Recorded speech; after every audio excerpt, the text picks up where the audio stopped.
¿Por qué esta mujer de Nuevo México reproduce en su cuerpo todas las Semanas Santas las llagas de Cristo? Este sacerdote italiano también padeció las marcas de la crucifixión durante casi 50 años. Lo mismo le sucedió a esta chica de California desde que tenía 10 años. ¿Son estos fenómenos signos milagrosos sobrenaturales o son simplemente patologías que atraen la curiosidad de los médicos? Extraños poderes sacados de los archivos de Arthur Clarke, científico, escritor y visionario, inventor del satélite de comunicaciones y autor de 2001, Odisea del Espacio. En su retiro en Sri Lanka, analiza los enigmas de este y de otros mundos.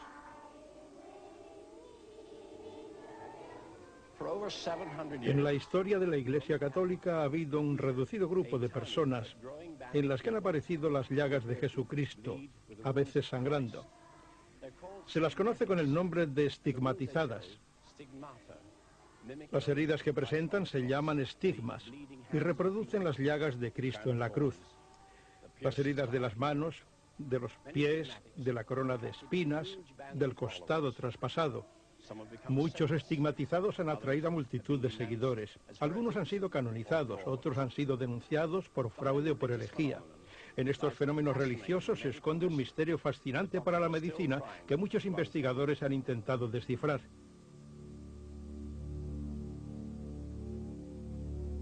Extraños poderes, por Arthur C. Clarke.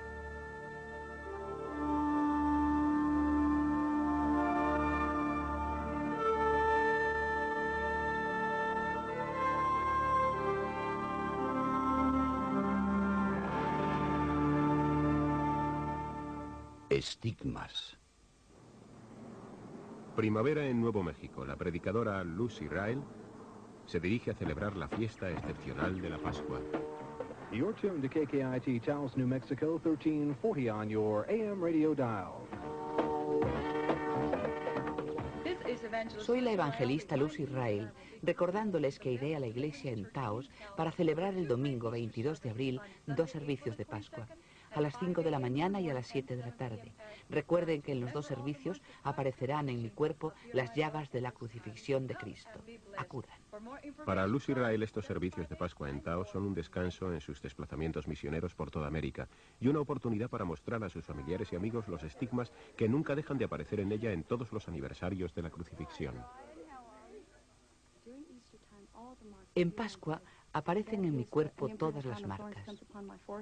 Se ven sobre mi frente las señales de la corona de espinas, las señales de los clavos en mis manos y en mis pies, los latigazos sobre mi espalda y la misma herida que padeció Jesús en el costado durante la crucifixión. A mi hija Angélica también le aparecen los estigmas en su cuerpo.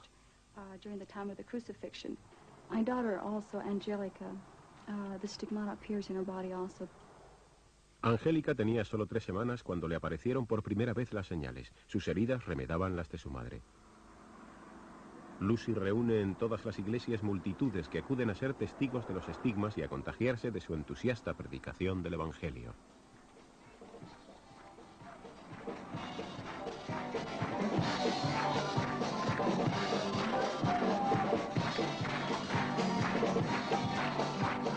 Lucy arrastra a todos a una alegría desbordante, pero el entusiasmo no ha alcanzado todavía esa tarde el clímax emocional. Aleluya. Quiero que todos os adelantéis. Orad unos minutos. Al parecer, súbitamente comienzan a abrirse las heridas en las manos de Lucy. Dios mío, ya brota sangre. Seguid orando. La sangre comienza a brotar. Aleluya. Siento el poder de Dios. Siento la paz de Cristo. Siento la alegría del Señor. Aleluya. Siento todo su poder sobre mí. Continuad pidiéndole. Aleluya. Esto es un milagro. Gloria al Señor. Vamos, acercaos para que lo veáis. Aleluya. Alabad al Señor. Gracias a ti, Jesús. Se ve un poco de sangre, un brote pequeño. Parece que hay una herida diminuta. Gloria al Señor. Aleluya.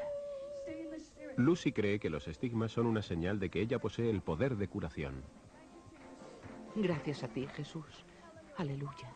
Dios mío, te exijo en nombre de Jesús un milagro ahora mismo. Señor, te pido que la toques en este momento y que la cures. Dios, en nombre de Jesús, Oh, Dios, haz un milagro con ella ahora mismo. En el nombre de Jesús, que alguien se cuide de esta mujer. Gracias a ti, Jesús. Los creyentes admiten los estigmas sin cuestionárselos. Para ellos son un hecho milagroso e incuestionable. Y aunque hay escépticos, Lucy tiene una serena convicción de que los estigmas son un don de Dios. Mucha gente cree que esto es un fraude. No tienen fe. Yo no puedo forzar a nadie a creer. Todos tienen derecho a creer o no. Sé que no todos van a creer. Y todo lo que puedo hacer es orar. Yo amo a todos ellos. Amo a los creyentes y amo a los no creyentes, a todos, y ruego por ellos. El primer hombre en el que aparecieron los estigmas fue San Francisco de Asís. Le aparecieron en 1224. En 1375, Santa Catalina de Siena confesó que unos rayos de luz procedentes de un crucifijo le habían quemado las manos, los pies y el pecho. En Alemania, Anne-Catherine Emmerich sufrió los estigmas durante 13 años, todas las Semanas Santas hasta su muerte en 1824. La italiana Gemma Galgani, durante 4 años, desde 1899, sangró todas las semanas los jueves y los viernes. Desde los años 1920 hasta los años 50, Teresa Neumann vivió la crucifixión todos los fines de semana en Königsreuth, en Alemania. La sangre brotaba copiosamente de su rostro, de sus pies y de su pecho, pero su compatriota alemán, el berlinés Otto Mock, fracasó en engañar a los expertos en los años 30. Los expertos afirmaron que las heridas eran autoprovocadas.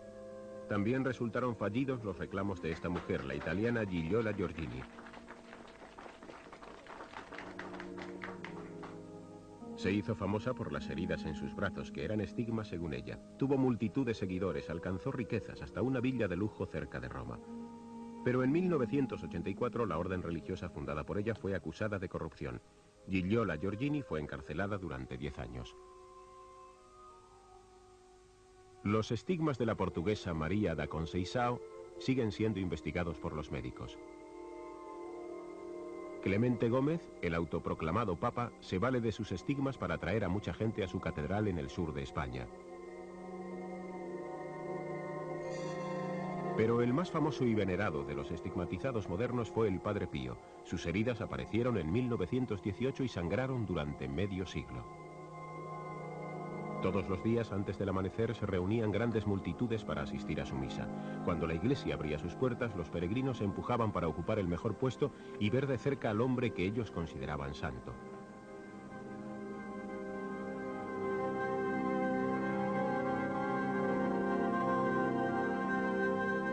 El Padre Pío tuvo fama de hacer curaciones milagrosas. Se dijo que tenía el don de profecía, pero fueron sus estigmas los que impulsaban a miles de personas a verlo. El pequeño lugar en el que vivía y predicaba vio aumentar su población y en él se construyó uno de los mejores hospitales de Italia.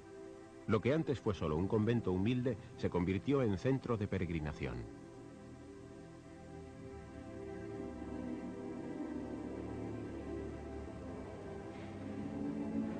El Padre Pío estaba en la capilla del convento en septiembre de 1918 orando ante el crucifijo cuando le aparecieron por primera vez los estigmas.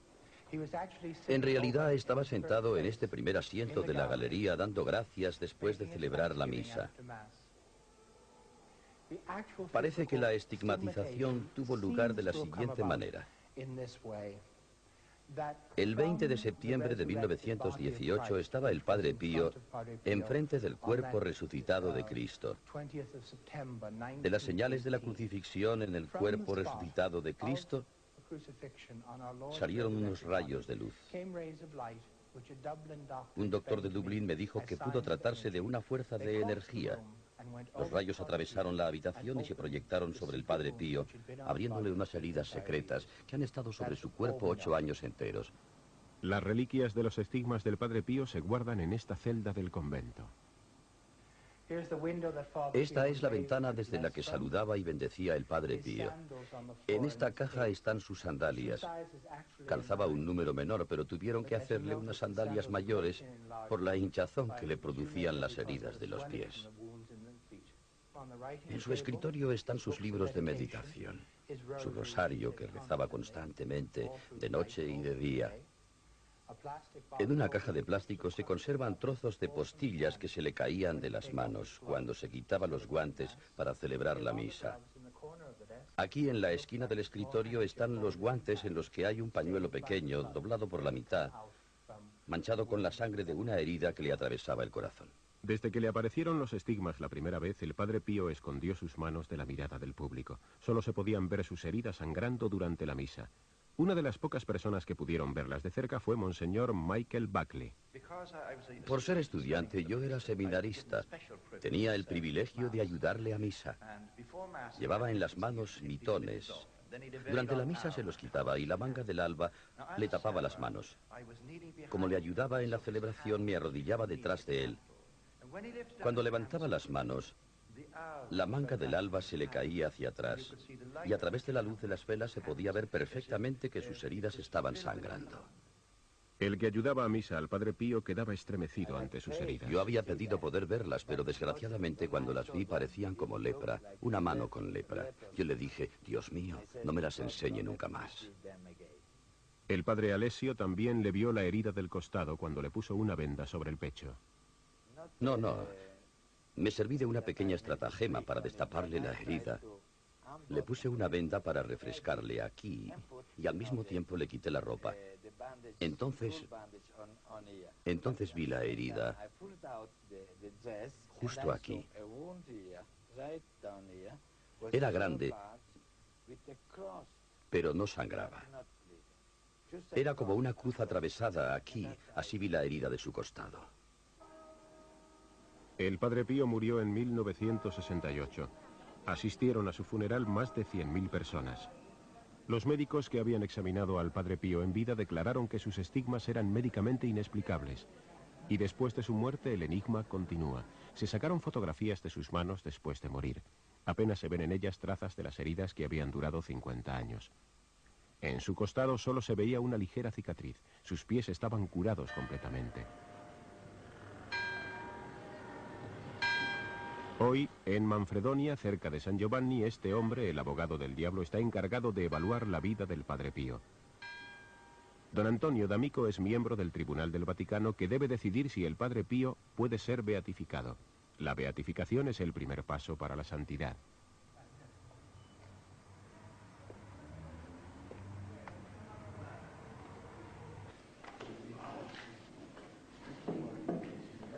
El tribunal, presidido por el obispo de Manfredonia, está examinando a los testigos que conocieron al padre Pío en vida.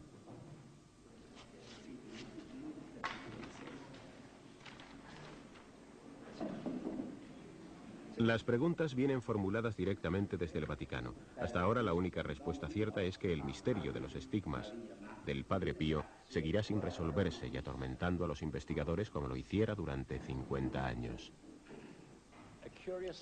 Una característica curiosa de los estigmas es que generalmente aparecen en lugares equivocados. Sabemos que los romanos crucificaban a sus víctimas atravesándoles con clavos sus muñecas.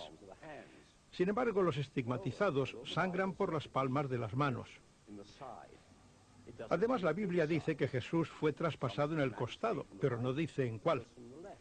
Algunos estigmatizados sangran por el costado derecho, otros por el izquierdo.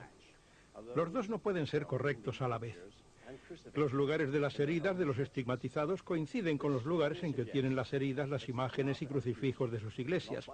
Esto sugiere con gran fuerza que los estigmas no se producen, como afirman algunos escépticos, con cuchillos u otro objeto, sino con un instrumento mucho más afilado, con la mente humana.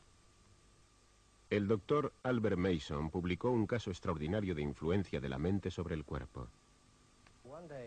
Un día vi que llevaban a un niño en silla de ruedas a la sala de operaciones. Pensé que se trataba de una erupción masiva de verrugas. Excepto en su cara y en su pecho, todo el cuerpo estaba cubierto de verrugas. No se podía poner un alfiler entre los millares de ellas. Cuando el cirujano iba a operarlo, le dije, ¿sabe? Creo que se podría solucionar este caso con hipnosis. El cirujano me echó una mirada burlona y me dijo, bueno, cójalo e hipnotícelo. El doctor Mason se llevó al muchacho, lo hipnotizó y le dijo que dentro de una semana se curaría un brazo. A la semana volvió el muchacho y su brazo estaba bastante limpio. Estaba casi completamente limpio. Se lo llevé al doctor Moore, que se quedó boquiabierto y me dijo, ¿pero sabe usted lo que ha hecho? Yo le contesté, pues no. Él me dijo, no son verrugas, sino una erictrodermia ictiosiforme de Brock congénita. El chico ha nacido con ella y es incurable. Es una enfermedad orgánica. Vaya a la biblioteca y consulte. Lo consulté y me quedé impresionado porque la enfermedad se debe a la ausencia de glándulas sebáceas en la piel. Por eso es incurable, porque no hay glándulas, ni puedes hacer que surjan. Sin embargo, esto era exactamente lo que había sucedido en cierto sentido.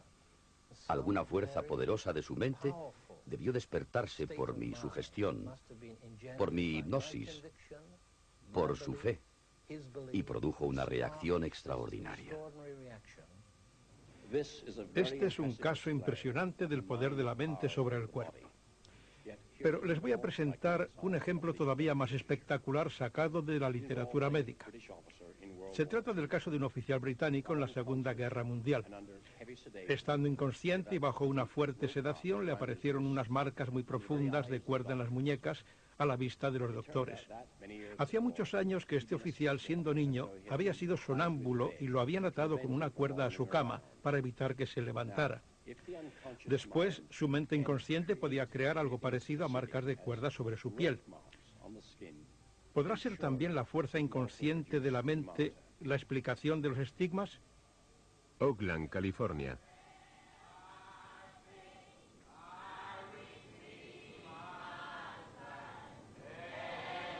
La iglesia baptista Nueva Luz. Cloretta Robertson es famosa mucho más allá de los límites de su parroquia. Es la primera persona estigmatizada no blanca y no católica. Es un caso espectacular. Le aparecieron los estigmas por primera vez cuando tenía 10 años y ya era un miembro activo de su congregación. Sus manos sangraban durante los oficios. Se convirtió en una celebridad. Los reporteros le preguntaron si tenía algún sentimiento especial. Sí, es algo especial. Pero no deseo ser tratada como un rey o una reina. Posteriormente, en Emory High School se reprodujeron las heridas estando en clase de matemáticas con el profesor Anthony Burroughs. Coco empezó a sangrar por sus manos. Se formaron charcos de sangre. Cogí un papel y recogí la sangre. Aquí está. La puse en un frasco. Naturalmente, al cabo de los años se ha secado, pero aquí está. Estas son las huellas de la sangre. La saqué de clase y me la llevé al despacho del director. Le pedí permiso para llevarla por las clases. La chica daba vueltas por la habitación, abría sus manos y estaba como hechizada. Me dijo, adelante. Fuimos por casi todas las clases. Ella abría sus manos y se producía un gran silencio. Sangraba también por la frente como si llevara una corona de espinas, igual que Cristo en la cruz.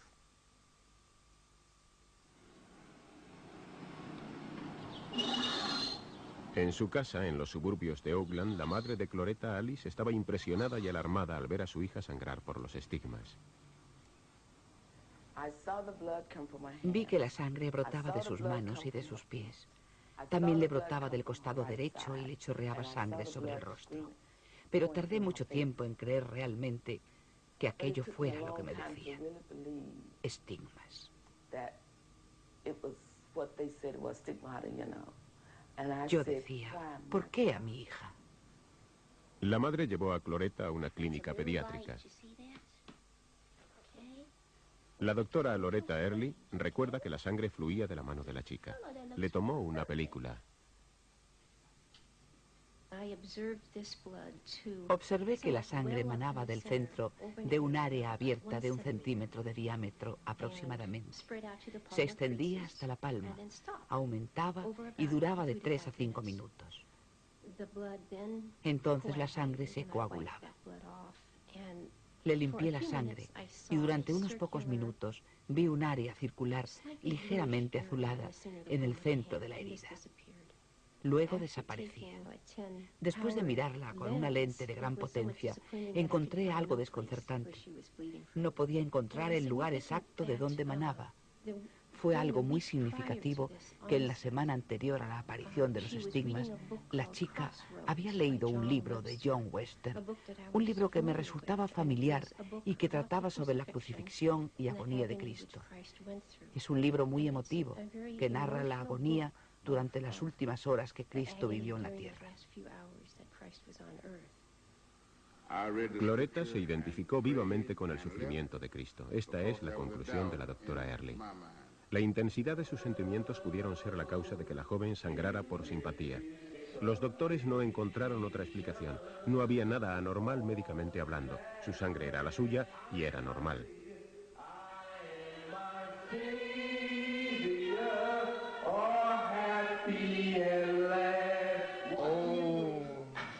Durante los 10 últimos años, el pastor y su feligresa se estuvieron preguntando por qué había sido ella la elegida para sufrir los estigmas. Constantemente me pregunté, ¿por qué a mí? ¿Por qué no a cualquiera de mis hermanas? ¿Por qué no a cualquiera de mis hermanos? Pero él me eligió a mí. Hay mucha gente que no cree que existe Dios, que no cree en Jesús. Pienso que él lo hizo para mostrar a la gente que existe Dios. Cuando Cloretta se ha hecho mayor, su vida con los estigmas se ha convertido en un auténtico problema. Salí a cenar con un amigo. Esta es la segunda vez que me ocurrió algo así. Estábamos sentados y el maître nos sirvió la cena. Íbamos a comenzar a cenar y yo me estaba poniendo la servilleta sobre la falda cuando la sangre comenzó a brotar de mi mano. Normalmente no suele sangrar con abundancia, pero ese día brotó como un vaso que se derrama. Así sucedió. No podía explicármelo, ni explicárselo a nadie. No podía hacer nada, sino permanecer sentada o correr a los lavabos. La primera vez que noté los estigmas, no sentía dolor. Pero conforme tuve más años, la experiencia era muy dolorosa. Sentía en las manos como algo que se clavaba en ellas y las atravesaba. Era un dolor agudo e intenso. El último especialista en investigar los estigmas de Cloretta ha sido el psiquiatra Dr. David Eagle. Se encontró con ella delante de la iglesia el día de Pascua. Tras conocer su historia, Eagle pidió permiso para hipnotizar a Cloretta. Quería conocer el grado de sugestionabilidad de la chica.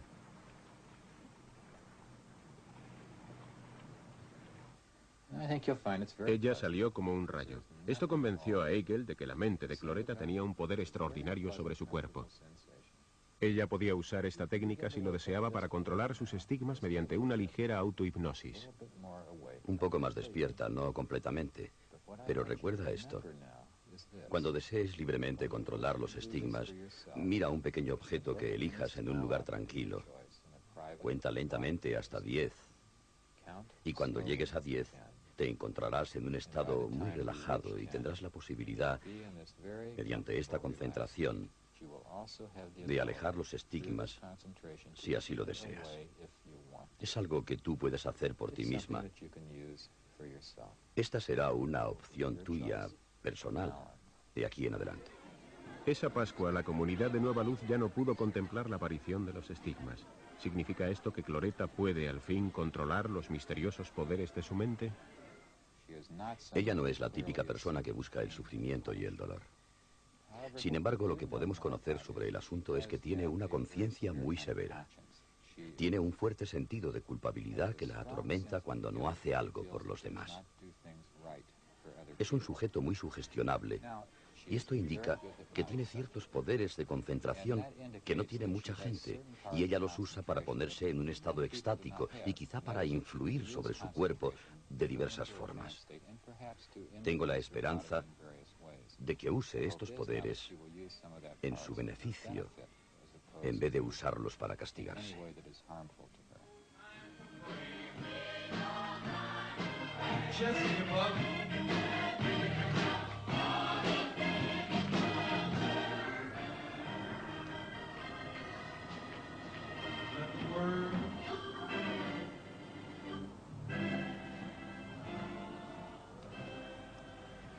¿Son auténticos los estigmatizados? Sí, yo creo que hay muchos auténticos.